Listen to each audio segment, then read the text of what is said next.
ఋషులెరుంగనట్టి విషయంబు భువి లేదు, వారు చెప్పినంత వరుసనగును. తెలియక జడువారు దేబేలు నిజమయ అన్నాడు వేమన.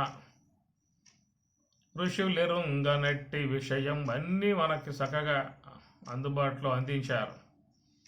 ఋషులు కాను పింతృహీనుల ఎట్టుల, ఋషులు కాను పింతృహీనుల ఎట్టుల, వారి బోధ మేరు పర్వతంబు, వారి బోధ మేరు పర్వతంబు. మేరు పర్వతం అంతా జ్ఞానం కలిగి, బోధ కలిగి, విజ్ఞానం కలిగి ఉన్నటువంటి మహాత్ములు. సాధూనాం దర్శనం పుణ్యం, స్పర్శనం పాపనాశనం, సంభాషణం కోటి తీర్థం, వందనం మోక్షదాయకం అనేటువంటిదిగా చెప్తారు. సాధూనాం దర్శనం పుణ్యం. మహాత్ములు, బ్రహ్మవేత్త, లక్ష్మణార్యులు, పరమహంస, వివేకానంద, రామతీర్థ, శంకర భగవత్పాదాచార్యుల వారు, మలయాళ స్వాముల వారు, ఎంతోమంది పుణ్యాత్ములు లోకంలో జనించారు. మన కోసంగా పుట్టారు, మన కోసంగానే జీవించారు. సమయమంతా కూడా చక్కగా మన అభివృద్ధి కోసంగా వినియోగించినటువంటి విధానం. లక్ష్మణార్యులు ఎంతో గొప్ప జ్ఞానాన్ని మనకి ఇచ్చినటువంటి విధానం. నిజంగా ఎంత వివరణాత్మకముగా మనకి విషయాలు ఇచ్చారో మనం ఒక్కొక్కటే అధ్యయనం చేస్తే వారి గొప్పతనం మనకు తెలుస్తుంది. పైన చూస్తే మనకేం తెలియదు. వారు అందించినటువంటి అంశాలు ఒక్కొక్కటే లోతుగా చూడగలిగితే ఎంత గొప్ప జ్ఞానాన్ని వాళ్ళు ఇచ్చారో. వారి బోధ మేరు పర్వతంబు అన్నాడు వేమన. ఋషులు కాను పింతృహీనుల ఎట్టుల. హీనుల ఏమి మనకు కనపడరు. చాలా వాళ్ళ దగ్గర ఎలాంటి వేషాలు ఉండవు. కొంతమంది లోకంలో గురువులని చెప్పేసి ప్రకటన చేసుకోవడానికి కొన్ని చిహ్నాలు ధరిస్తూ ఉంటారు. కాషాయ కొట్లు ఉంటాయి, ఇంకా కొన్ని ఇవన్నీ కూడా ఉండటం కారణముగా మనం వాళ్ళని గొప్పవారుగా భావించుకునే విధానం చేస్తూ ఉంటాము. కానీ గొప్ప జ్ఞానం ఉన్నటువంటి వారు పైన ఉన్నటువంటి ఆకారాలకి వారు వాటికి ప్రాముఖ్యత ఇవ్వరు. కనుక లక్ష్మి లాంటి వాళ్ళని చూసినట్లయితే మనం ఎవరబ్బా ఈయన అనే విధానంగా ఉంటుంది తప్ప ఆయనలో ఉన్న దివ్యత్వం, ఆయనలో ఉన్న ఈశ్వరత్వం, ఆయనలో ఉన్న మహిమ, వారిలో ఉన్న గొప్ప జ్ఞానం అనేటువంటిది మన కంటి కనపడేది కాదు. చాలా ఆ మహాత్ములతో కొద్ది కాలం పాటు మనం ఉండగలిగితే వారిలో ఏమున్నదో మనం దాన్ని గమనించే అవకాశం ఏర్పడుతుంది. కానీ ఊరికే పైన చూసామని చెప్పనంటే ఈయన మహాత్ముడా అనే విధానంగా ఉంటుంది. ఋషులు కాను పింతృహీనుల ఎట్టుల. హీనుల అంటే మనం వాళ్ళని గుర్తించే అవకాశం ఉండదు. సామాన్యులుగా ఉంటారు, చాలా సాదాసీదాగా ఉంటారు. కాబట్టి వారి బోధ మేరు పర్వతంబు. కనుక అలాంటి మహాత్ముల సేవ చేసుకోవటం చాలా మనకందరికీ గొప్ప విధానం. వారిచ్చిన జ్ఞానాన్ని, స్వామివారు ఇచ్చిన జ్ఞానాన్ని మనం పరిశీలన చేయాలి. దాంట్లో ఉన్నటువంటి మూలభావాలను గుర్తించగలిగితే మన జీవితం ధన్యమవుతుంది. కనుక మహాత్ములందరూ కూడా వారి జీవితాలని క్రమబద్ధంగా నడిపారు. ముఖ్యంగా మనం జీవితం గమనించుకోవటం వల్ల మన ముందు కదిలిపోతున్నటువంటి కాలాన్ని గుర్తించటం వల్ల మన ముందే సాగిపోతున్న జీవితాన్ని మనం చూస్తాం వల్ల ఇదంతా కష్టపడితే వచ్చిందో, మరి ఎంత ప్రయాసపడితే మానవ దేహం వచ్చిందో అనేది గుర్తిస్తే మాత్రం మనం సమయాన్ని చాలా విలువగా చూస్తాం. ఎందుకంటే అనంతకాల ప్రవాహంలో మన ప్రయాణం కొనసాగింది. మరి ఎంత ప్రయత్నాలు చేసి ఎన్నిసార్లు విఫలం అయ్యి మరి ఈ పార్థివ సంబంధ మానవ దేహంలోకి వచ్చామో అది మనం గమనించినట్లయితే మనం కాలాన్ని చక్కగా సద్వినియోగం చేసుకునే అవకాశం కూడా ఏర్పడుతుంది. ఆ విధంగా మహాత్ములైనటువంటి వారు కాలానికి విలువిచ్చారు. కాలం సర్వేశ్వర స్వరూపముగా దాన్ని గుర్తించారు. కాలోస్మి లోకక్షయకృత్ ప్రవృద్ధ. కాలం భగవత్ స్వరూపం, ఈశ్వర స్వరూపం. మనం ఆ కాలాన్ని పొదుపు చేసుకోవాలి. కాలం మన ముందు కదిలిపోతూ ఉంటుంది, కానీ మనం దాని వంకే చూస్తాం లేదు. ఆ పోయే కాలం మన ఆయువుని హరించి తీసుకుపోతా ఉన్నది. మరి పార్థివ దేహం వచ్చిన పార్థివ దేహం కాస్త పోయిన తర్వాత విలపించే లాభం ఏమున్నది? అందుచేత మహాత్ములుగా మనం చూసేటువంటి వాళ్ళని చూసినట్లయితే వారి వారి జీవితాలలో మరి జీవితం విలువగా చూశారు. కాలాన్ని కూడా చాలా విలువగా వాళ్ళు దర్శించారు. కాబట్టి ఆ జీవితంలో మరి వాళ్ళు ప్రతి అడుగు జాగ్రత్తగా వేశారు. కాబట్టి వారి జీవితం ధన్యత చేసుకోవటం జరిగింది. మనం భౌతిక వస్తువులకు విలువలు ఇస్తున్నామే కానీ జీవితానికి విలువ అనేటువంటిది మనం ఇవ్వటంలా. జీవితం గడిపేసుకుంటున్నాం. ఎప్పుడు తెల్లారుతుందా, ఎప్పుడు పొద్దుగుతుందా, ఎప్పుడు తెల్లారుతుందా, ఎప్పుడు పొద్దుగుతుందా అన్న విధానమే కానీ పోతున్నటువంటి దానిని ఏవైనా బాధ మనసులో ఉందా, బాధపడుతున్నామా? బాధపడ్డ రోజున జీవితాన్ని వృధా చేసుకోడు ఏవి. కాబట్టి మనం కేవలం భౌతిక వస్తువులకు విలువ ఇచ్చినంతగా మనం మన జీవితానికి, కాలానికి విలువ అనేది మనం కట్టడం వల్ల విలువ లేకుండా చాలా దానిని వృధాగా కాలాన్ని నెట్టేస్తా ఉన్నాం, జీవితాన్ని కూడా నెట్టేస్తా ఉన్నాం. జీవితం పోయిన తర్వాత మరి ఆనాడు లోన ఉన్నటువంటి జీవుడు మరి ఎక్కడెక్కడ పోవాల్సి వస్తుందో, ఏ ఏ దేహాల్లో పడాల్సి వస్తుందో, ఎలాంటి ఇబ్బందులు పడాల్సి వస్తుందో. కనుక మన కళ్ళ ముందు ఒక అనంతకాలం ఒకటి ఉన్నదండి. ఈ దేహం కనుక చేయి జారిపోయిందా అని చెప్పనంటే ఆ తర్వాత ఆ జీవుడు విలపించి కూడా ఉపయోగం లేదు. మరి అనంతకాల ప్రవాహంలో కొన్ని లక్షల కోట్ల జీవ సముదాయం ఉన్నది. లోన ఉన్న ఏ జీవుడైతే ఉన్నాడో అతడు ప్రస్తుతం ఈ దేహం కలిగి ఈ లోకాన్ని చూసేవాడుగా, ఈ లోక సంబంధ విషయాలు వినేవాడుగా, మాట్లాడేవాడుగా, ఈ వ్యవహారం చేసేవాడుగా ఉన్నటువంటి ఈ జీవుడు ఈ భౌతిక దేహమును ఎడబడిన తర్వాత ఒక అనంతకాల ప్రవాహంలో మళ్ళా ప్రయాణం కొనసాగించాల్సి ఉంటుంది. ఈ అనంతకాల ప్రవాహంలో ఎక్కడికి పోతాడో, ఎటు పోతాడో, మరి ఒక పెద్ద అరణ్యం, అది ఒక జీవ సముదాయం, ఒక పెద్ద అరణ్యం. దాన్ని చూసి అర్జునుడు భయపడిపోయాడు విశ్వరూపంలో. అనంత జీవ సముదాయము, అనంత కోటి జీవుల వాళ్ళ విధానం అంతా చూపిస్తే ఈశ్వరుడు చూడలేక భయపడిపోయాడు. మరి చూడలేక భయపడి ఉన్నటువంటి అంశములో రేపు మనం ప్రవేశింపబోతూ ఉన్నాం అనేటువంటిది గమనించాలి. సిద్ధంగా ఉన్నాం, ఇక అయిపోయింది. ఇక ప్రయాణం మళ్ళీ అనంతకాలంతో ముడిపడబోతా ఉన్నది. ఇక ప్రయాణం ఎటుపోతుందో, ఎక్కడికి పోతుందో, మళ్ళీ తిరిగి విశ్వంలోకి ఇలాంటి ఈ పార్థివ దేహంలోకి రావటం అనేటువంటిది ఎప్పటికి జరుగుతుందో.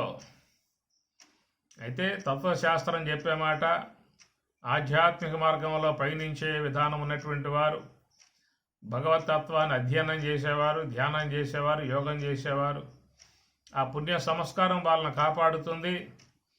తిరిగి మరలా ఉత్తమ దేహాలే వచ్చే విధానంగా ఉంటుంది అనేటువంటి భరోసా శాస్త్రం అయితేనేమో చెబుతూ ఉన్నది.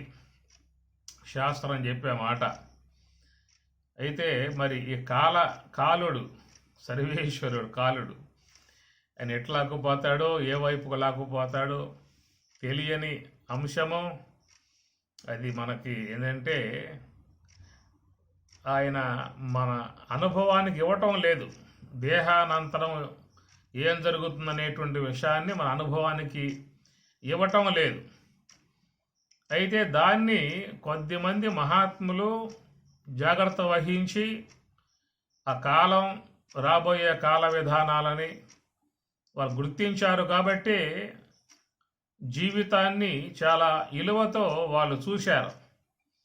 కాలాన్ని కూడా చాలా పరిమితంగా మంచిగా వాడుకోవడం లాగా వాడుకునే విధానంగా చేశారు. కాబట్టి మనకు వచ్చిన జీవితాన్ని సద్వినియోగం అయ్యేటువంటి రీతిలో వినియోగింపజేయటానికి మనలో ఉత్సాహం బాగా ఉండాలి. మనకు లభ్యమై ఉన్న కాలాన్ని కూడా తాత్విక మార్గం, యోగ మార్గంలో వాడుకునేటువంటి భావన పూర్ణముగా కలిగి ఉండాలి. అట్లాంటి విధానంగా ఉన్నటువంటి వారు కాబట్టే ఋషులు, యోగులు, బ్రహ్మవేత్తలు అని చెప్పనంటే వారు వచ్చిన జీవితాన్ని ఒడిసి పట్టుకున్నారు. తమకు లభ్యమై ఉన్న కాలాన్ని సన్మార్గంలో వినియోగించారు. అనుక్షణం కాలాన్ని వాళ్ళు మరి యోగం కోసంగా, ధ్యానం కోసంగా వినియోగింపజేశారు. అందువల్ల వారు బాహ్య ఆడంబరాలకు జీవితంలో స్థానం ఇవ్వల. ఋషులు కానుపింత్రు హీనుల ఎట్టులా, వారి బోధ మేరు పర్వతంబు. ఋషులు కానుపింత్రు హీనుల ఎట్టులా అని చెప్పనంటే పైకి వాళ్ళు ప్రకటింపజేసుకోరు, కానీ వాళ్ళ లోపల మాత్రం చక్కగా ఆధ్యాత్మికాన్ని శీలించే విధానము.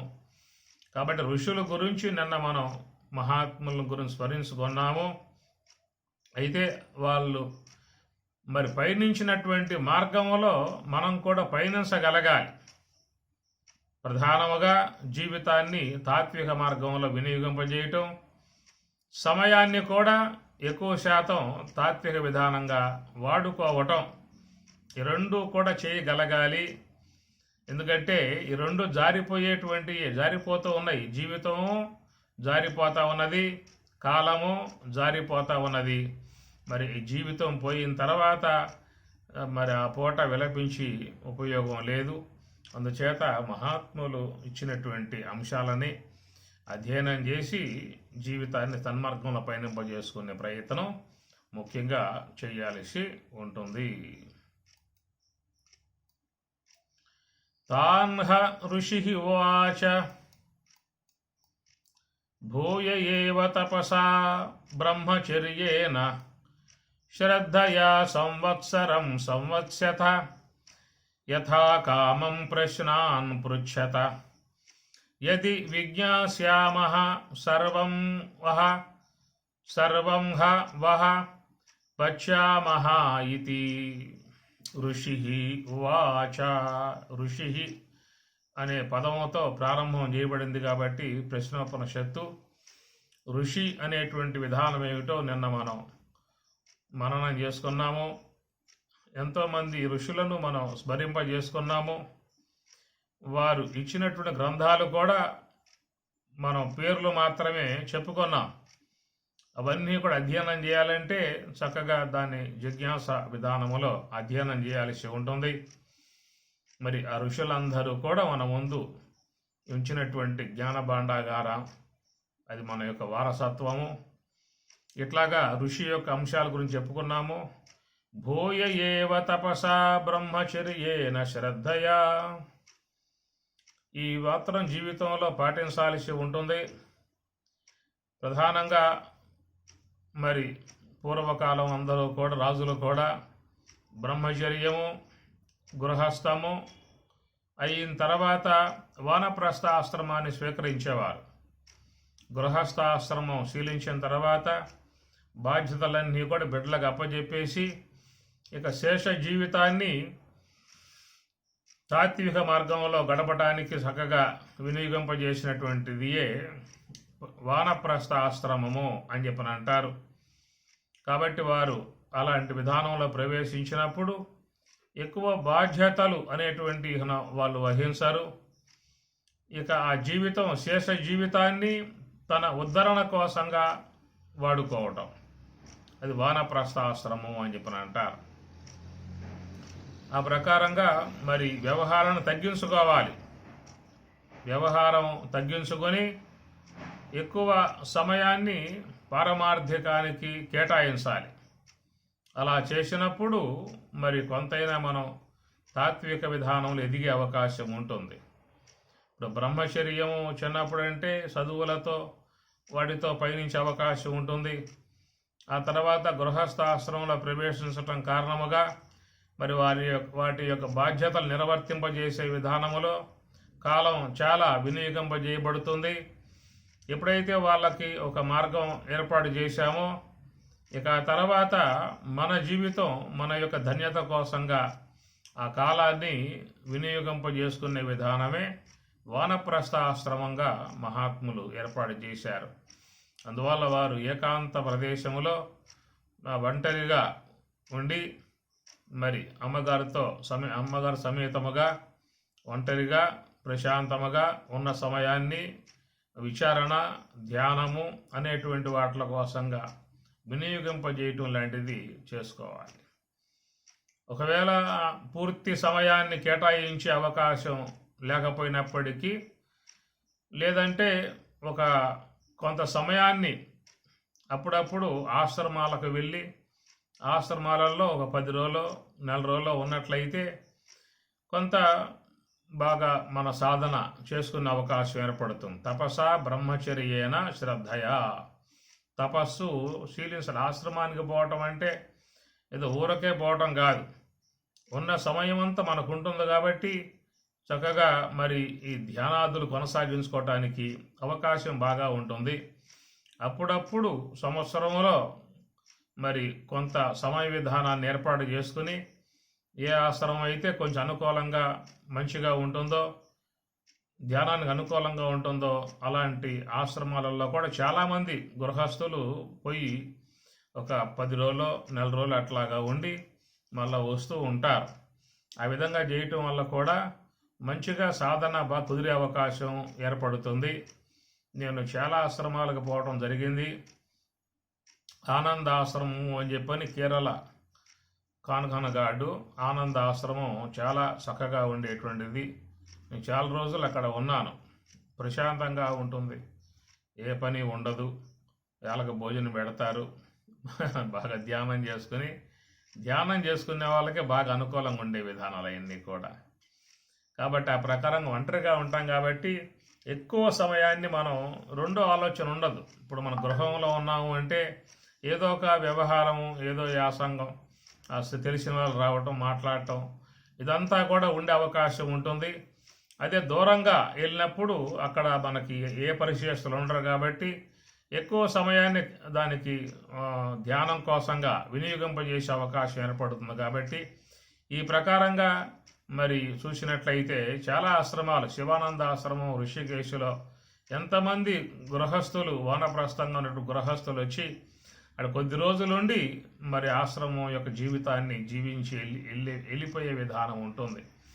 అట్లా శివానంద ఆశ్రమం కానీ, దయానంద స్వామి ఆశ్రమం కానీ, చిన్మయానంద స్వాముల ఆశ్రమం కానీ కేవలం ప్రశాంతముగా చెట్లు ఉంటాయి, ప్రశాంతంగా ఎలాంటి యొక్క విధానం లేకుండా ఉండే విధానం కనుక మరి మన ధ్యానాన్ని బాగా పెంపొందింప చేసుకోవడానికి అవకాశంగా ఉండేటువంటిది అది. ఇక్కడ మనకి ఈ ప్రశ్నోపనిషత్తు 2వ మంత్రములో సంవత్సరం సంవత్సర కాలం పాటు మీరు ఆశ్రమంలో ఉండండి అనేటువంటి మాట చెప్పడం గల ఉద్దేశం ఏంటని చెప్పానంటే, ఇంతకుముందు మనకి అలవాట్లు ఉంటాయి, సంస్కారాలు, సొసైటీలో సంస్కారాలు బాగా మనసులోకి వచ్చి ఉంటాయి.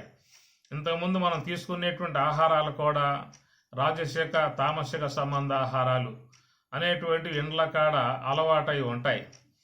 అట్లా భాషా సంబంధముగా మరి అనేక మాటలు మాట్లాడే విధానం అంతా అలవాట్లు ఉంటాయి. వీటిల్లో పూర్తిగా మార్పు వచ్చేస్తున్నాడు. కాకపోతే ఆహార విషయంలో మార్పు వస్తుంది, మాట్లాడే మాట తీరులో మార్పు వస్తుంది, శరీరంలో కూడా మనసులో సాత్విక వాతావరణం బాగా వస్తుంది. ఈ విధముగా మరి గడిపినప్పుడు మనం ఒక ఆధ్యాత్మిక ప్రయోజనాన్ని సమగ్రంగా సాధించుకునే అవకాశం ఏర్పడుతుంది. అందువల్ల చూసినట్లయితే లోకంలో చాలామంది ఆశ్రమ జీవితాన్ని జీవించడానికి దూరంగా ఆశ్రమాలకు వెళ్ళి కొద్ది కాలం ఉండి, మొత్తం అక్కడే ఉండాల్సిన అవసరం లేదు. కొంతమంది పోతారు, దాంట్లో ఉండిపోతారు, అట్లాగే రారేక ఏమి అంత విధానం లేకపోయినా కొంతైనా మనం ఆ ప్రశాంత జీవన విధానం ధ్యానానికి జోడించి గడిపినట్లయితే మనం ధ్యానములో ఇంకా కొంచెం బాగా ముందుకు పోయే అవకాశం అనేటువంటిది ఏర్పడుతుంది. ఇప్పుడు చూడండి, లోకంలో టర్నింగ్ కోర్స్ అని చెప్పి అంటూ ఉంటారు. ఆయా సబ్జెక్టులు అనేటువంటి వారు కొద్ది కాలం పోయి అక్కడ ఆ శిక్షణ పొందుతారు. మిలిటరీలో శిక్షణ పొందుతారు, పోలీసు దాని శిక్షణ పొందుతారు.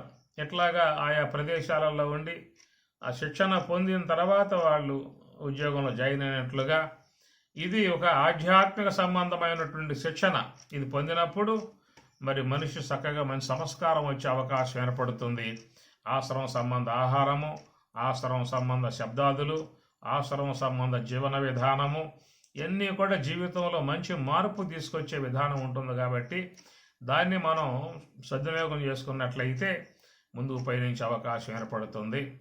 తపసా బ్రహ్మచర్యేన శ్రద్ధయా సంవత్సరం సంవత్స్యత యథా కామం ప్రశ్నాన్ పృచ్ఛత యది విజ్ఞాస్యామః సర్వం వహ వక్ష్యామః ఇతి అని ప్రకారముగా వచ్చినటువంటి బ్రహ్మచారులు వాళ్ళను ఉద్దేశించి మరి పిప్పలాద మహర్షి, అయ్యా మీరు చక్కగా వచ్చారు, చాలా సంతోషము. భూయః ఏవ తపస, ఇంతకుముందు మీరు తపస్సు చేసేటువంటి వాళ్ళుగానే ఉన్నారు. ఈ తపస్సు చేసే విధానం లేకపోతే ఇంత లెక్క వచ్చే అవకాశం లేదు.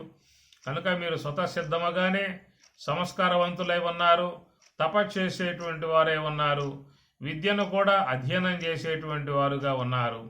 అయినా కానీ మా ఆశ్రమం మీరు వచ్చారు కాబట్టి భూయః ఏవా, భూయ అంటే మరల, కనుక మరలా మీరు మరొకసారి మా ఆశ్రమంలో మీరు ఉండండి, ఆశ్రమం జీవన విధానం జీవించండి అని చెప్పనంటూ కేవలం ఏదో ఉంటామని చెప్పని కాకుండా తపసా బ్రహ్మచర్యేన శ్రద్ధయా, శ్రద్ధతో ఉండాలి, తపస్సు చేయాలి, బ్రహ్మచర్యాన్ని పాటించాలి.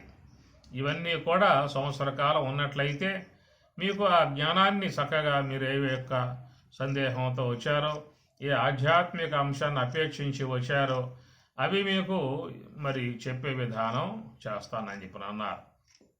కాబట్టి ఈ ప్రకారం ఏంటంటే పాత్ర శుద్ధి అని చెప్పని, ఎందుకంటే మనస్సులో అనేక సంబంధమైనటువంటి సంస్కారాలు చేరిపోయి ఉంటాయి.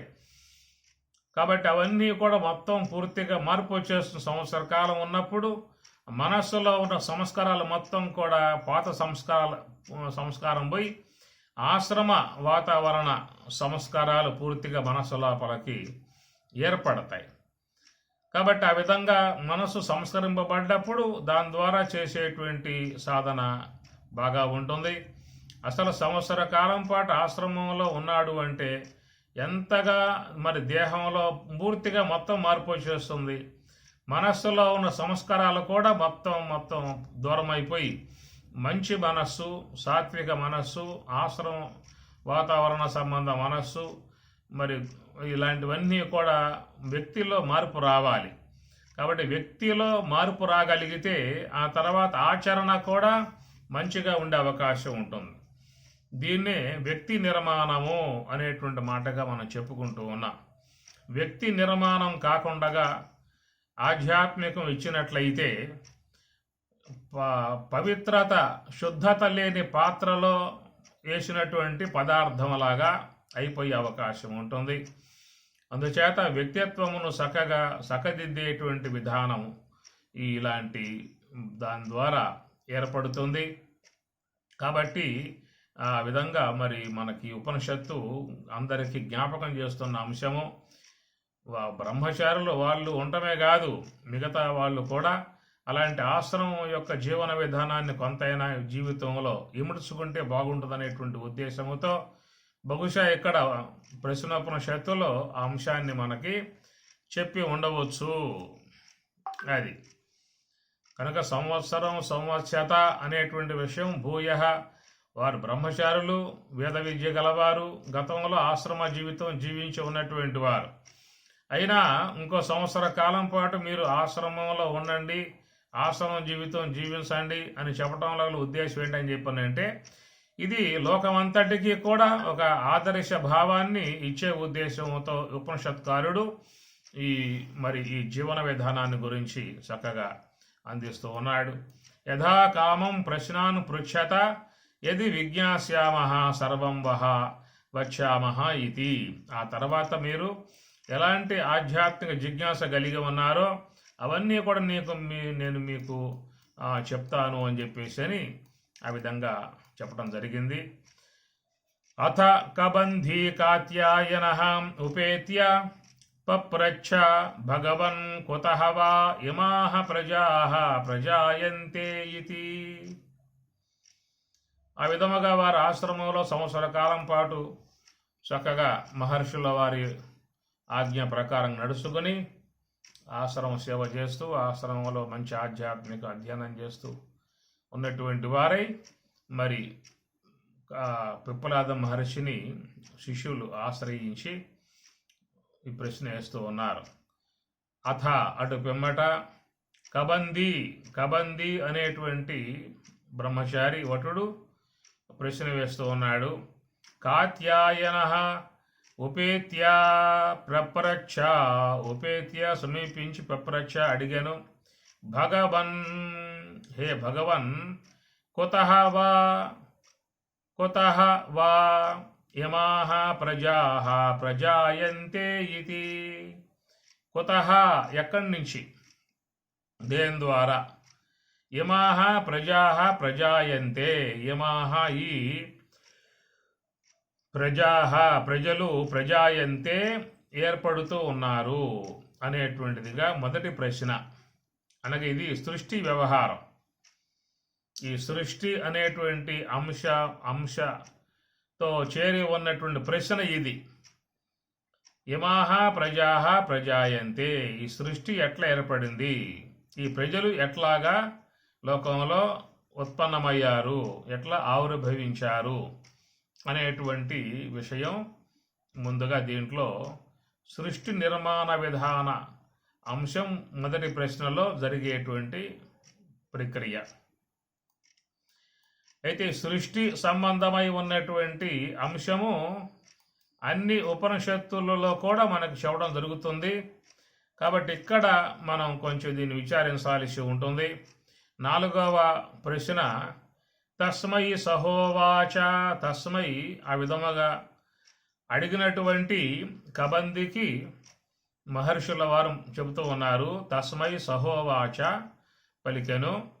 ప్రజాకామో వై ప్రజాపతి సతపః అతప్యత సతపః తప్త్వా సహ మిథునం ఉత్పాదయతే రయించ ప్రాణంచ ఇతి ఏతౌ మే బహుదా ప్రజాః కరిష్యతే ఇతి. తస్మై సహోవాచ, పిప్పలాద మహర్షుల వారు ఈ విధముగా పలుకుతూ ఉన్నారు. ప్రజాకామో వై, ప్రజాకామ అనగా ప్రజలను ఉత్పత్తి చేసేటువంటి ఉద్దేశముతో ప్రజాపతి బ్రహ్మదేవుల వారు, ప్రజాపతి బ్రహ్మదేవుల వారు సతపః అతప్యత, ఆయన బాగుగా తపస్సును ముందు ఆచరించారు. సహా తపః అతప్యత, తపస్సు చేసిన తర్వాత సతః సతపః తప్త్వా సహ మిథునం ఉత్పాదయతే. మిథునమును ఉత్పాదయతే అనగా నిర్మాణం చేశాను. ఏమిటా మిథునం అని చెప్పనంటే రయించ ప్రాణంచ. రయం అనగా అన్నమును, ప్రాణంచ ప్రాణమును రెండు కూడా ఉత్పాదయతే. ఏతౌ ఈ రెండు కూడా మే నాకు బహుధా అనేక విధములుగా ప్రజాహ అనగా ప్రజలను కరిష్యతే ఇది ఉత్పత్తి చేయునుగాక అని చెప్పేసి అనే విధానముగా బ్రహ్మదేవుల వారు చాలా కాలం తపస్సు చేసి ఆ తపో విధానములో ఈ సృష్టి కార్యాన్ని ఆయన ఆరంభం చేశాడు అనేటువంటిది. ఇది సృష్టి వ్యవహార అంశముగా వచ్చేటువంటి విధానం. అసలు ఈ సృష్టి అనేటువంటిది ఎట్లా ఏర్పడింది అనేటువంటి విషయం మీద అందరూ కూడా వారి వారి అభిప్రాయాలు చెప్పడం జరిగింది. ఇతర మతస్థులు కూడా ఈ సృష్టి విషయమై వాళ్ళు కూడా చెప్పడం జరిగింది. క్రైస్తవం అది మీకు తెలుసు అందరికీ, ఎట్లాగా సృష్టి యొక్క నిర్మాణం జరిగినటువంటి విషయాన్ని మీకు ఆది కాండంలో వాళ్ళు చెప్పేటువంటి అంశము. అట్లనే ఇతర మత సంబంధ అందరూ కూడా ఈ సృష్టి వ్యవహారాన్ని గురించి చెప్పటం అనేటువంటిది జరిగింది. తర్వాత మరి లోకంలో ఒక ప్రసిద్ధి విధానముగా వచ్చినటువంటిది డార్విన్ సిద్ధాంతం. దాన్నే పరిణామ సిద్ధాంతము అని చెప్పి అన్నారు. ఈ పరిణామ సిద్ధాంతం అనేది చాలామంది లోకంలో దాన్ని గ్రహించారు. పరిణామ సిద్ధాంతమే వాస్తవం అనేటువంటి విధానముగా అందరూ దానిని అనుసరించారు. వాళ్ళు చెప్పే విధానం ఏంటని చెప్పనంటే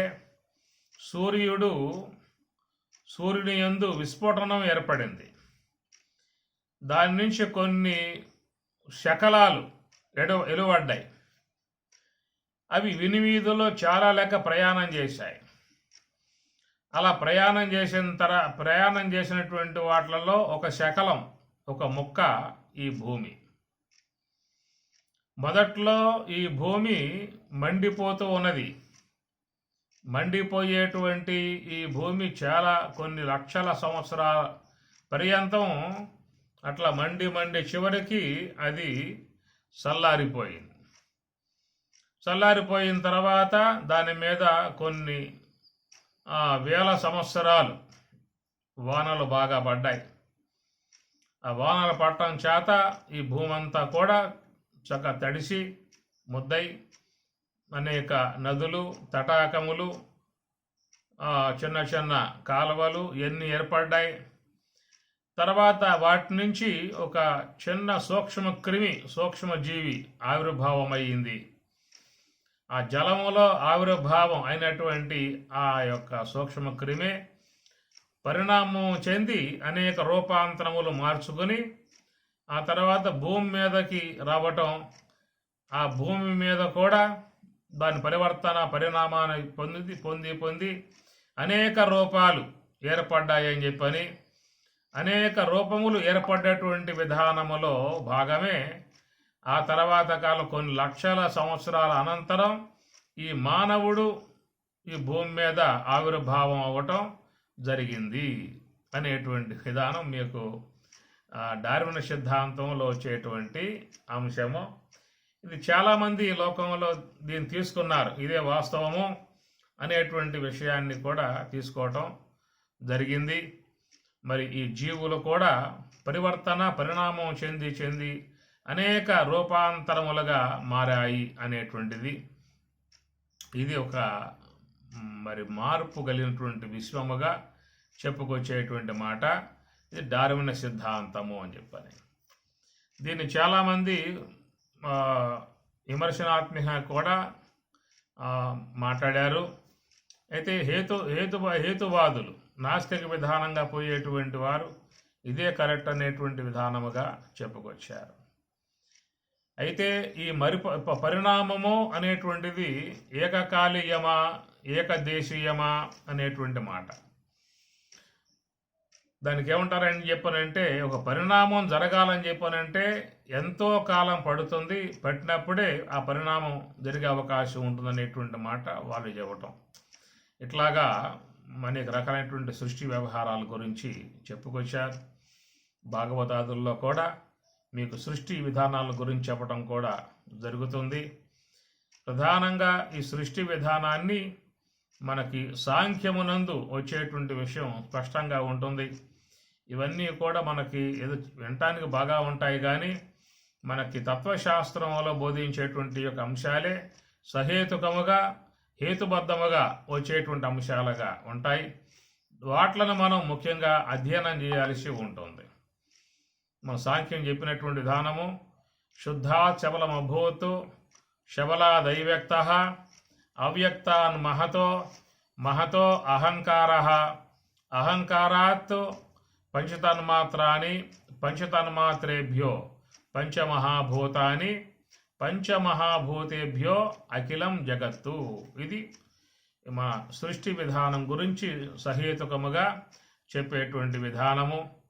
కనుక శుద్ధ బ్రహ్మము శబల బ్రహ్మం అయ్యను. శబల బ్రహ్మము నుండి అవ్యక్తతత్వం పుట్టెను. అవ్యక్తతత్వము నుండి మహత్తత్వం పుట్టెను. మహత్తత్వము నుండి అహంకారతత్వం. అహంకారతత్వం 3 విధములుగా ఉండెను. సాత్విక అహంకారము, రాజసిక అహంకారము, తామసిక అహంకారము అని చెప్పని ఈ త్రిగుణాత్మిక అహంకార తత్వముల నుండి ఏర్పడేటువంటివి పంచతన్మాత్రలు. ఈ పంచతన్మాత్రల యందలి తామసిక అంశము చేత ఏర్పడ్డటువంటివి పంచభూతములు. పంచతన్మాత్రలు అంటే శబ్ద, స్పర్శ, రూప, రస, గంధం. ఇవి పంచతన్మాత్రలు అని చెప్పని ఇట్లాగా ఈ పంచతన్మాత్రలలో 3 గుణాలు ఉన్నాయి. శబ్ద, స్పర్శ, రూప, రస, గంధం అనేటువంటి వాటిలలో 3 గుణాలు సాత్విక, రాజసిక, తామసిక. ఎందుకంటే త్రిగుణాత్మిక అహంకార తత్వము నుండి పంచతన్మాత్రలు పుట్టాయి కాబట్టి వాటిల్లో 3 గుణాలు ఉంటాయి. అయితే ఈ పంచతన్మాత్రలలో తామసిక అంశము చేత ఏర్పడేటువంటివి ఈ పంచభూతములు. ఆకాశము, వాయువు, అగ్ని, జలము, పృథివీ అనేటువంటివి పంచభూతములు. ఇవి తామసికాంశముతో ఏర్పడ్డటువంటివి.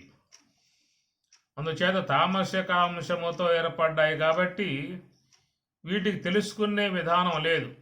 భూమికి, జలానికి, అగ్నికి, వాయువు, ఆకాశానికి తెలుసుకునే విధానం వాటికి లేదు. అట్లనే ఈ పంచభూతముల సంబంధముతో ఏర్పడ్డటువంటిది మన ఈ పార్థివ దేహం. పంచభూతముల అంశములతో ఏర్పడ్డటువంటిది ఈ పార్థివ దేహం. మన ఈ శరీరములో పంచభూత సంబంధమై ఉన్నటువంటివి గోళకములు అని చెప్పని అంటాం. పంచతన్మాత్రలలో సాత్వికాంశము, రాజసికాంశముతో ఏర్పడ్డటువంటిది సూక్ష్మదేహం. పంచతన్మాత్రలలోని రాజసిక, తామసిక గుణ, సాత్విక, రజోగుణం ఈ రెండింటి విధానములో ఏర్పడ్డటువంటిది సూక్ష్మదేహం. కనుక ఇంద్రియాత్మికమై ఉన్నటువంటి సూక్ష్మదేహము, రజోగుణము, సాత్వికం వాటి యొక్క అంశాలతో ఏర్పడ్డటువంటిది. అందువల్ల అది తెలుసుకునే విధానం కలిగి ఉన్నది, పనిచేసే విధానం ఉన్నది. పనిచేసే విధానం కర్మేంద్రియాలు, తెలుసుకునే విధానం జ్ఞానేంద్రియాలు. కనుక సాత్వికాంశముతో ఏర్పడ్డటువంటివి జ్ఞానేంద్రియములు, అంతఃకరణం. రజోగుణాంశముతో ఏర్పడ్డటువంటివి కర్మేంద్రియములు, ప్రాణవాయువులు. కాబట్టి సూక్ష్మదేహమేమో సాత్వికము, రాజసికం ఈ రెండింటి అంశములతో ఏర్పడింది సూక్ష్మదేహం. స్థూలదేహం కేవలం తామసిక అంశముతో ఏర్పడ్డటువంటిది స్థూలదేహం.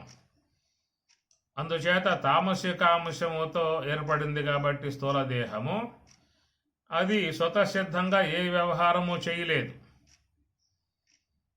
సాత్వికము, రజోగుణాంశములతో ఏర్పడ్డటువంటి సూక్ష్మదేహం తెలుసుకోవటము, వ్యవహరించటం ఈ రెండు ఉన్నాయి కాబట్టి ఈ స్థూల దేహం అనేటువంటిది ఈ రెండు భాగాలకి వినియోగాత్మకముగా ఉన్నది. కనుక స్థూల దేహములో కర్మేంద్రియాల సంబంధ గోళకములు, జ్ఞానేంద్రియముల సంబంధ గోళకములు ఈ రెండు కూడా స్థూల దేహం కలిగి ఉన్నది. ఇక్కడ గోళకము అనే మాట మీకు అర్థం కావటానికి నేత్రేంద్రియము అంటాం, శ్రోత్రేంద్రియము అంటాం, జిహ్వేంద్రియము అన్నప్పుడు జిహ్వ అంటే నాలుక, ఇంద్రియము అని చెప్పనంటే రసగ్రహణ శక్తి. ఇంద్రియము లేకుండా విషయాన్ని తెలుసుకునే అవకాశం లేదు. శ్రోత్రేంద్రియము అని చెప్పన్నప్పుడు శ్రోత్రము అంటే చెవి, ఇంద్రియము అని అంటే శబ్దగ్రహణ శక్తి. ఈ శబ్దగ్రహణ శక్తి ఇంద్రియమేమో సూక్ష్మదేహాశ్రయంలో ఉంటుంది. మరి ఆ శ్రోత్రేంద్రియానికి ఆశ్రయముగా ఉన్నది గోళకం. కాబట్టి గోళకము అంటే చెవి, శ్రోత్రేంద్రియం అన్నప్పుడు శ్రోత్రం అంటే చెవి, ఈ చెవి అనేదేమో గోళకము, శబ్దగ్రహణ శక్తి అనేటువంటిదేమో ఇంద్రియము. అందుచేత గోళకము ఉండాలి, ఇంద్రియము ఉండాలి. ఇంద్రియమునకు అధిదేవత ఉండాలి. దీనినే త్రిపుటి అని చెప్పి అన్నారు. ఆధ్యాత్మికము, ఆది భౌతికము, ఆది దైవికము. ఆది భౌతికము అని చెప్పనంటే శ్రోత్రం, ఆధ్యాత్మికము అని చెప్పనంటే శ్రోత్రేంద్రియం, ఆది దైవికము అని చెప్పనంటే శ్రోత్రేంద్రియ అధిదేవత. ఈ త్రిపుటి అనేది ఉన్నప్పుడే నీకు శబ్దం వినటం అనేది జరుగుతుంది. త్రిపుటిలో ఏది లేకపోయినా వ్యవహారం చేసే అవకాశం లేదు. ఇప్పుడు నేత్రము అనగా కనుగ్రుడ్డు, కనుగ్రుడ్డు ఉండాలి, దాంట్లో ఇంద్రియము ఉండాలి, దాన్ని ప్రేరేపించే అధిదేవత ఉండాలి. నేత్రేంద్రియానికి సూర్యుడు అధిదేవత. అందుచేత వీటిని ఏమన్నారంటే త్రిపుటి అంటారు.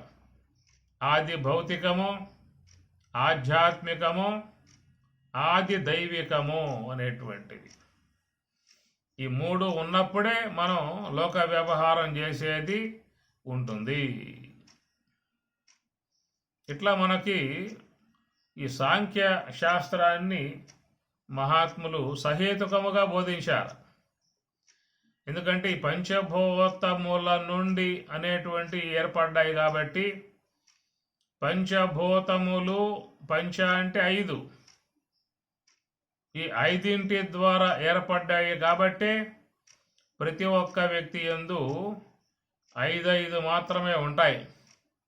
కర్మేంద్రియములు 5, జ్ఞానేంద్రియములు 5, ప్రాణవాయువులు 5, ప్రాణములలో ఉపవాయువులు నాగ, కూర్మ, కృకర, దేవదత్త, ధనంజయ ఉపవాయువులు కూడా 5. కాబట్టి ఈ ప్రకారంగా ఎందువల్ల 5 అనేటువంటి విధానము అని చెప్పనంటే పంచభూతముల నుండి ఆవిర్భావం అనేది జరిగింది కాబట్టి, అందుచేత ఇది స్థూల పంచీకరణ అని చెప్పని అంటారు. ఈ స్థూల పంచీకరణ అనేటువంటి అంశాన్ని స్వామివారు చాలా గొప్పగా చెప్పటం జరిగింది. చాలామంది ఈ స్థూల పంచీకరణ చెప్పటం జరుగుతుంది. అన్ని మతాలు అన్ని సాంప్రదాయకులు ఈ స్థూల దేహ పంచీకరణ, సూక్ష్మదేహ పంచీకరణ చెప్పడం అనేటువంటిది ఉంటుంది. అయితే ఆకాశతత్వం నుండి వాళ్ళు చెప్తారు. ఆకాశము, వాయువు, అగ్ని, జలము, పృథివీ అంతవరకే వాళ్ళు ఈ సృష్టి వ్యవహారం చెప్పే విధానం ఉంటుంది. అయితే శ్రీ స్వరాజ్యాశ్రమ స్వామివారు మరి పైనుంచి తీసుకొచ్చారు. శుద్ధ బ్రహ్మము, శబల బ్రహ్మము, అహంకార తత్వము, అవ్యక్త తత్వము, మహత్తత్వము, అవ్యక్త తత్వం వాటితో కలుపుకొని చెప్పటం జరిగింది. అయితే చాలామంది ఈ భాగాలు తీసుకోరు. పంచభూతముల నుండే సృష్టి వ్యవహారం చెప్పే విధానం చేస్తారు. సీతారామాంజనేయ సంవాదమునందు కూడా మనకి సాంఖ్య విచారంలో ఈ సృష్టి వ్యవహారాన్ని చూడవచ్చు. అట్లా వివేక చూడమని అనే గ్రంథంలో కూడా ఈ సృష్టి వ్యవహారం చక్కగా చెప్పటం జరిగింది. ఆత్మబోధ అనే దాంట్లో మరి శంకరాచార్యుల వారు సంస్కృతంలో రచిస్తూ ఈ సృష్టి క్రమ విధానం అంతా కూడా దాంట్లో వారు చెప్పుకుని వస్తారు. ఇట్లాగా చూసినట్లయితే హేతుబద్ధముగా సహేతుకముగా ఉండేట్లుగా మనకి సశాస్త్రీయతను పాటించి స్వామివారు మూలము నుంచి తీసుకొచ్చారు. ఎందుకంటే తైత్రీయోపనిషత్తులో శిక్షావళిలో ఈ చెప్పుకొస్తూ ఏ తస్మాదాత్మన ఆకాశ సంభూత ఆకాశాద్వాయు వాయో అగ్ని అగ్నే ఆపః అద్భ్య పృథివీ అని ప్రకారముగా ఏ తస్మాదాత్మన ఆకాశ సంభూత, కాబట్టి ఆకాశం నుండి ఆత్మ నుండి ఆకాశం ఏర్పడింది. ఆకాశం నుండి వాయువు, అగ్ని, జలము, పృథివీ అనేటువంటివి చెప్పటం కారణముగా చాలామంది ఆకాశం నుండే సృష్టి విధానాన్ని చెప్పటం అనేటువంటిది చేసుకొచ్చారు.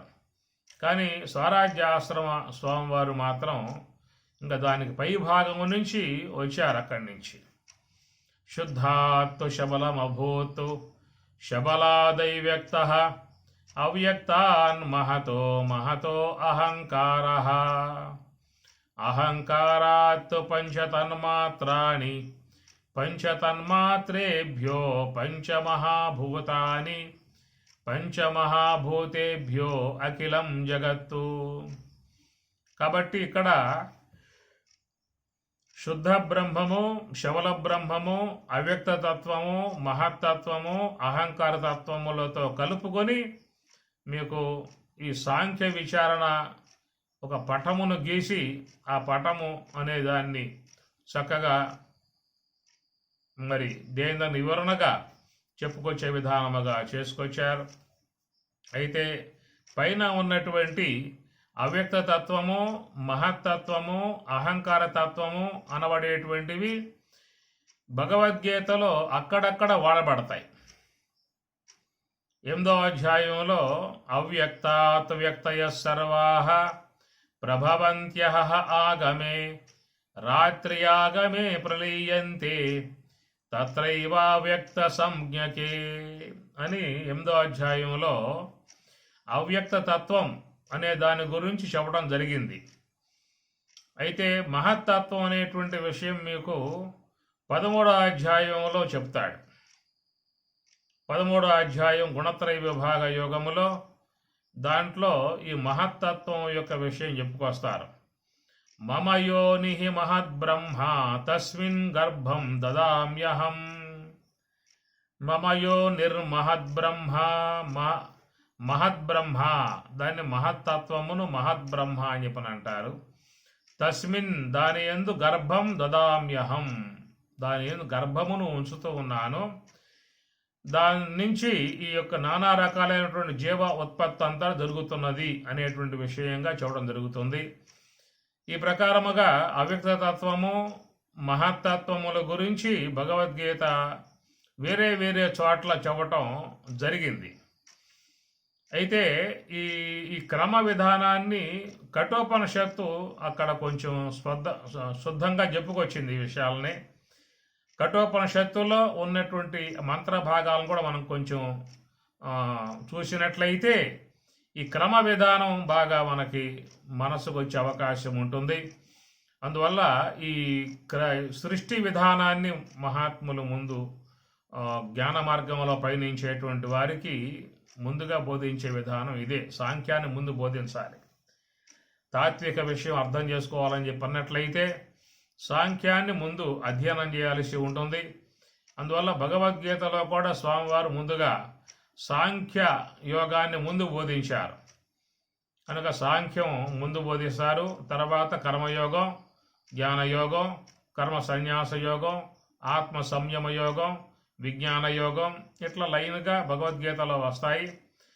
అయితే ముందు జ్ఞానబోధ ఆరంభం చేసింది కృష్ణుడు. మరి ఈ సాంఖ్య విధానాన్ని ముందు బోధించారు, సాంఖ్య యోగము. కనుక ఈ సాంఖ్య విషయం బాగా అవగాహన చేసుకున్నట్లయితే తాత్విక అంశములు బాగా మనస్సుకు వచ్చే అవకాశం ఏర్పడుతుంది. కాబట్టి ఇక్కడ మొదటి ప్రశ్నలోనే పిప్పలాద మహర్షిని కబంది అనేటువంటి బ్రహ్మచారి అడిగినటువంటి ప్రశ్న ఏమి అడిగాడు జ్ఞాపకం ఉందా మీకు?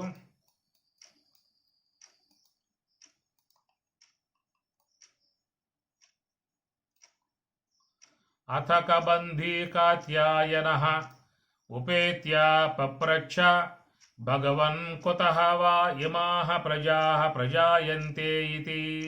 అయా భగవాన్ గురుదేవా, ఈ మహర్షి కుతః ఎక్కడి నుంచి అని అడిగాడు. ఇమాః ప్రజాః ప్రజాయంతే, ఈ సృష్టంతయు కూడా ఎక్కడి నుంచి వచ్చింది అనేటువంటి ప్రశ్న వేయగా మరి పిప్పలాద మహర్షి ఏమన్నాడు? తస్మై సహోవాచ ప్రజాకామో వై ప్రజాపతి. కాబట్టి ప్రజాకామ సృష్టి నిర్మాణం చేసేటువంటి తలంపుతో ప్రజాపతి బ్రహ్మదేవుల వారు సతపః అతప్యత, సతపః తప్త్వా, ఆయన తపస్సును చక్కగా శీలించి తపస్సు చేసి సహ మిథునం ఉత్పాదయతే, సహ బ్రహ్మదేవుల వారు మిథునం ఉత్పాదయతే. మిథునం అనేటువంటి మాట మనం కొంచెం చెప్పుకోవాల్సి ఉంటుంది. అది ముందు ముందు ఆ పదం మీద వివరణాత్మక అంశం వస్తుంది. మిథునం ఉత్పాదయతే, నిర్మాణం చేశాడు రెండిటిని. ఏమిటా రెండు అంటే రయించ ప్రాణంచ. రయించ అన్నము, ప్రాణంచ ప్రాణము. చ ఇతి ఏతవు మే బహుధా ప్రజాః. ఏతవు ఈ రెండు కూడా మే నాకు బహుధా ప్రజాః అనేక విధములకు ప్రజలను కరిష్యతే ఇతి నిర్మాణం చేయునుగాక అని చెప్పనే విధానముగా మరి బ్రహ్మదేవుల వారు పలికి నిర్మాణం చేసిన విధానము రయించ ప్రాణంచ, ఈ రెండింటినీ కూడా ఆయన ఉత్పన్నం చేశాడు. దాని ద్వారా నాకు అనేకమైనటువంటి యొక్క ప్రజా సంతతి ఏర్పాటు చేయునుగాక అనేటువంటి విషయంగా కోరుకున్నాడు. అయితే ఈ మొదటి ప్రశ్న అనేటువంటిది సృష్టి సంబంధమై ఉన్నటువంటి విధానము. దీంట్లో రయించ ప్రాణంచ మిథునం ఉత్పాదయతే అనేటువంటి సంక్షిప్తముగా పదములు వాడినప్పటికీ కూడా ఆ రెండు పదముల వరకే మనం చెప్పుకోవటం కాదు. కనుక సృష్టి యొక్క అంశాన్ని పూర్ణముగా చెప్పుకోవాల్సి ఉంటుంది. సంక్షిప్తముగా మనకి విషయాలు అందిస్తారు. అది కొంచెం మనం వివరణాత్మకముగా చెప్పుకున్నప్పుడే సృష్టి యొక్క అంశం మనకి అవగాహనకు వచ్చే అవకాశం ఏర్పడుతుంది. దాన్ని మరి రేపటి రోజున ఇంకా ఎలాంటి విధానంగా వస్తుందో వివరణాత్మకంగా కొంత మనం పైనెద్దాం. ఈ పూట సంక్షిప్త వాక్యములు పంచీకరణ విషయములో సంక్షిప్త వాక్యములు మాత్రమే మనం చెప్పుకోవడం జరిగింది పరిచయం అవటానికి. వాటిల్లో వివరణాత్మక అంశాలు కొన్ని మనం చెప్పుకుందాం. కాబట్టి స్వామివారు అందించినటువంటి స్థూల పంచీకరణ అనేటువంటిది ముఖ్యంగా అధ్యయనం చేయాలి. ఇంతకుముందు శాస్త్రి స్వామివారు కానీ, అన్నయ్య తీర్థ స్వామివారు, పూర్ణానంద స్వామివారు ఎక్కడ వారు వెళ్ళినప్పటికీ కూడా శిష్యులకు ముందుగా ఈ సాంఖ్యాన్ని పంచీకరణ బోధించిన తర్వాతనే వాళ్ళు బోధ అనేది ప్రారంభించేవారు. అది మాకు చాలా అనుభవం. అందువల్ల అందరూ సీతారామాయణ సంవాదం రాముడు కూడా ఆంజనేయ స్వామికి ఈ పంచకరణ విషయాన్ని ఆయన చెప్పుకున్నాం మనం. శంకరాచార్యుల వారు కానీ, వేదాంత పంచదశ కానీ, చాలా వాటిల్లో మరి కైవేల నిమనితం కానీ, చాలా వాటిల్లో ఈ యొక్క సాంఖ్య విచారణ అందరూ కూడా స్పృశించిన విధానము. అయితే వివరణాత్మకముగా పోయినప్పుడు మనకు బాగా మనసుకు అర్థమయ్యే అవకాశము ఉంటుంది. అందుచేత మీకు ఈ సృష్టి విధానం గురించినటువంటి జిజ్ఞాస అనేది ఉందని భావిస్తున్నాను. అది మీకు ఇష్టమై ఉన్నట్లయితే వివరణాత్మకంగా పోదాం. లేకపోతే మొన్న మీకు చెప్పేశా ఒక పూటలో మొత్తం మొదటి ప్రశ్న సంక్షిప్తంగా పూర్తి చేశాను ఆ పూట. అయితే కొంచెం వివరణాత్మకముగా కావాలని చెప్పి అనటం కారణముగా వెనక్కి రావడం జరిగింది. కనుక ఈ ప్రశ్నలో మనకి దక్షిణాయనము, ఉత్తరాయణం ఇవి కూడా వస్తాయి. ఇవి కూడా పారమార్థికముగా మనం చెప్పుకోవాల్సి ఉంటుంది. ప్రధానముగా సృష్టి విషయం అనేటువంటిది వస్తుంది. ఈ పూట సంక్షిప్తంగా పరిచయ విధాయకముగా మనం చెప్పుకోవడం జరిగింది. రేపు ఇంకా కొంచెం అవగాహనగా వివరణగా చెప్పుకునే ప్రయత్నం చేద్దాము. ఓం సహనా భవతు సహనౌ భునక్తు సహ వీర్యం కరవావహై తేజస్వినావధీతమస్తు మా విద్విషావహై. ఓం శాంతి శాంతి శాంతి. హరి ఓం తత్సతు. శ్రీ గురుభ్యో నమః. హరి ఓం.